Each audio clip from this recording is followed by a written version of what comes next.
తెలంగాణలోనూ మేఘాలయలో జరిగినట్లు honeymoon murder జరిగిందా అంటే అవుననే చెప్తున్నారు మృతుడి కుటుంబ సభ్యులు. తెలంగాణలో జోగులాంబ గద్వాల జిల్లా కేంద్రంలో 5 రోజుల క్రితం అదృశ్యమైన తేజేశ్వర్ అనే యువకుడు నంద్యాల జిల్లాలో శవంగా కనిపించడం సంచలనంగా మారింది. గద్వాలలో లైసెన్స్ సర్వేయర్గా పనిచేస్తున్న తేజేశ్వర్ ఈ నెల 17న అదృశ్యమయ్యాడు. ఏదో పని ఉండి వెళ్లి ఉండొచ్చని, రేపో మాపో వచ్చేస్తాడని కుటుంబ సభ్యులు అనుకున్నారు. కానీ రోజులు గడుస్తున్నా అతడి నుంచి ఎలాంటి సమాచారం లేకపోవడంతో ఆందోళన చెందిన కుటుంబ సభ్యులు పోలీసులకు ఫిర్యాదు చేశారు. నంద్యాల జిల్లా పాణ్యం సమీపంలోని పిన్నాపురం గ్రామ శివారులో అతడు దారుణ హత్యకు గురైనట్లు తెలిసి అంతా షాక్కి గురయ్యారు.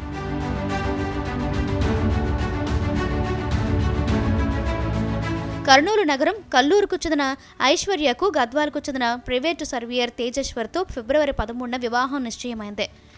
పెళ్లికి 5 రోజుల ముందు ఐశ్వర్య కనిపించకుండా పోయింది. కర్నూలు జిల్లాకు చెందిన బ్యాంకు ఉద్యోగి తిరుమలరావుతో ప్రేమలో ఉన్నట్లుగా అనుమానించారు. ఇంతలోనే ఫిబ్రవరి 16న తేజేశ్వర్కి కాల్ చేసింది ఐశ్వర్య. నువ్వంటే ఇష్టం, కాకపోతే అమ్మ కట్నం ఇవ్వలేదన్నది ఫోన్ సారాంశం. ఐశ్వర్య చెప్పిన మాటలను తేజేశ్వర్ నమ్మాడు. తన తల్లిదండ్రులను ఒప్పించి ఐశ్వర్యతో పెళ్లికి సిద్ధమయ్యాడు. అనుకున్నట్లే మే 18న ఇద్దరు ఒకటయ్యారు. కుదరదు అనుకున్న పెళ్లి కుదిరిందే. 2 మనసులు కలిశాయి. పెద్దల ఆశీర్వాదాలు, వేద మంత్రాల సాక్షిగా ఒకటయ్యారు. అయితే మొదటి నుంచి వివాదం ఉన్నట్లుగానే పెళ్లైన వెంటనే ఇద్దరి మధ్య విభేదాలు మొదలయ్యాయి. ఈ క్రమంలో ఈ నెల 17న తేజేశ్వర్ కనిపించకుండా పోయాడు. కుటుంబ సభ్యులు ఇచ్చిన ఫిర్యాదు ఆధారంగా గద్వాల పోలీసులు మిస్సింగ్ కేసు నమోదు చేశారు. అతని కోసం అంతా వెతుకుతున్న సమయంలో తేజేశ్వర్ కుటుంబ సభ్యులకు జూన్ 22న వినకూడని మాట వినిపించింది. నంద్యాల జిల్లా పాణ్యం మండలం పిన్నాపురం దగ్గర తేజేశ్వర్ శవమై కనిపించాడు. నన్నూరు టోల్గేట్ దగ్గర తేజేశ్వర్ సెల్ ఫోన్ సిగ్నల్ ఆధారంగా పిన్నారంలో డెడ్ బాడీని కనుగొన్నారు.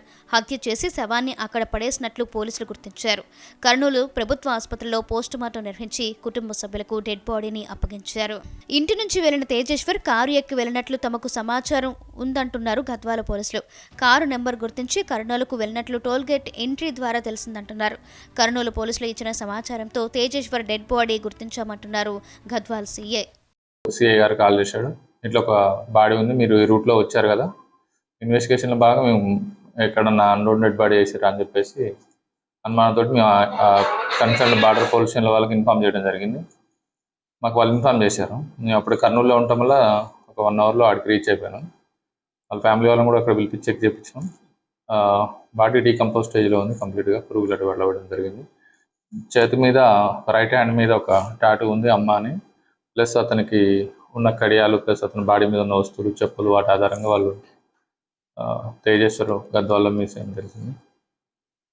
అతన్ని ఎవరో ఆ కార్లో ఉన్నట్టు వ్యక్తులు కానీ ఇంకెవరో వ్యక్తిగత కారణాలు కావచ్చు, ఐదరు ఆర్థిక కారణాల వలన తీసుకొచ్చి ఇక్కడ చంపేసినట్టు తెలుస్తుంది. దీని మీద ఇన్వెస్టిగేషన్ చేస్తున్నాం.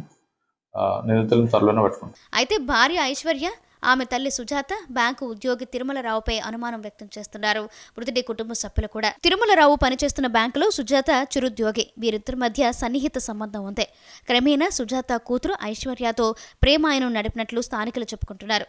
ఇందులో భాగంగానే ముందు పెద్దలు కుదిర్చిన సమయంలో తేజేశ్వర్తో వివాహం ఇష్టం లేక తిరుమలరావుతో పెళ్లికి సిద్ధపడినట్లు తెలుస్తోంది. ఆ తర్వాత ప్లాన్ ప్రకారం తేజేశ్వర్ని పెళ్లి చేసుకున్నట్లు పోలీసులు అనుమానిస్తున్నారు.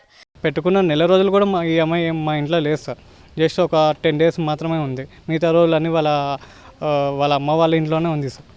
నేను అనుకుంటున్నాను సార్, ఈ అమ్మాయి వాళ్ళ ఇల్లీగల్ ఎఫైర్ వల్లనే ఇటువంటి హత్య జరిగి ఉంటుంది సార్. ఎందుకంటే నాకు మ్యాచ్ క్యాన్సిల్ అయినప్పుడే తెలిసింది సార్ మాకు ఎఫైర్ ఉందని. ఆ ఎఫైర్ వల్లనే మా బ్రదర్ ఇప్పుడు మాకు లేడు సార్. బ్యాంక్ మేనేజర్, అతని ప్రమేయం వల్లనే సార్. వాళ్ళ అమ్మ బ్యాంకులో స్వీపర్గా వర్క్ చేస్తారు. ఆ పాప వాళ్ళ అమ్మ, ఆ అమ్మాయి వాళ్ళ అమ్మ ఆ బ్యాంకులో స్వీపర్గా వర్క్ చేస్తారు సార్. వర్క్ చేయడం వల్ల ఇంత దారుణానికి ఒడిగట్టారేమో. దీంట్లో తల్లి పాత్ర కూడా ఉందేమో అని నా అనుమానం సార్. ఆమెకు తెలియకుండా అయితే జరగదు సార్.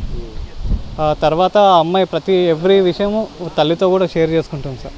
కాబట్టి ఖచ్చితంగా ఆమె పాత్ర కూడా ఉంటుంది సార్ దీంట్లో. పెళ్లి తర్వాత తేజేశ్వర్తో 150 సార్లు ఫోన్లో మాట్లాడిన ఐశ్వర్య తిరుమలరావుతో మాత్రం 2000 కాల్స్ మాట్లాడినట్లు ఫోన్ కాల్ హిస్టరీ చెప్తోంది. వీటన్నిటి ఆధారంగా హత్య కేసును ఛేదించే పనిలో ఉన్నారు పోలీసులు. ప్రస్తుతం భార్య ఐశ్వర్య, ఆమె తల్లి సుజాత, బ్యాంకు ఉద్యోగి పోలీసుల అదుపులో ఉన్నారు. ఈ హత్యలో పాత్రధారులను పట్టుకునే పనిలో ఉన్నారు పోలీసులు. తేజేశ్వర్ వాల్మీకి కులస్తుడు. తేజేశ్వర్ హత్యపై వాల్మీకి సంఘాలు బగ్గుమంటున్నాయి. బ్యాంకు ఉద్యోగిని ప్రశ్నిస్తే అసలు నిజాలు బయటపడతాయని అంటున్నారు వాల్మీకి సంఘాలు. మొత్తానికి మిస్టరీ వీడితే సంచలన విషయాలు వెలుగులోకి వచ్చే అవకాశం ఉంది.